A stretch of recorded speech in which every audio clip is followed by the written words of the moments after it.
భారతదేశంలో సినిమా ఇండస్ట్రీలో richest person ఎవరు అంటే శోభన్ బాబు గారు. ఎందుకనంటే ఈ బిజినెస్ సంబంధించిదే ఇట్లా పోయిన తర్వాత డబ్బులని పోయిన తర్వాత తెలియ చెప్పే ఆయనకి, సార్ మీరు చెప్పినట్టే అయిందండి, డబ్బులని పోయినాయండి ఈ బిజినెస్లో అన్న.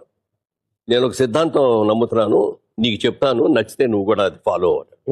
ఏంటండి అన్న, ఈ ప్రపంచంలో 3 వంతులు సముద్రం ఉంది, 1 వంతే నేల ఉంది. నివసించడానికి ప్రదేశం ఉన్నది చాలా తక్కువ, 20% ఉంటుంది, అంతకంటే ఎక్కువ ఉండదు. ఈ 20%కి సంవత్సరం జనాభా విపరీతంగా పెరిగిపోతున్నారు ప్రపంచం మొత్తం మీద, మన దేశమే కాదు, అన్ని చోట్ల. రాబోయే రోజుల్లో జనం విపరీతంగా పెరిగిపోయి సైట్స్ తగ్గిపోతాయి. సో ల్యాండ్కి విపరీతమైన గిరాకీ వస్తుంది రాబోయే రోజుల్లో అనే ఒక ఆలోచనతో నేను సంపాదించిన ప్రతి పైసా రియల్ ఎస్టేట్ మీద పెడుతున్నాను, మొత్తం ప్రాపర్టీస్ కొంటాను అన్నాడు. ఇలా బిజినెస్ చేస్తే బాగుంటుందని ఆయన ప్రతి రూపాయి ల్యాండ్స్ మీద పెట్టాడు. అంటే ఆ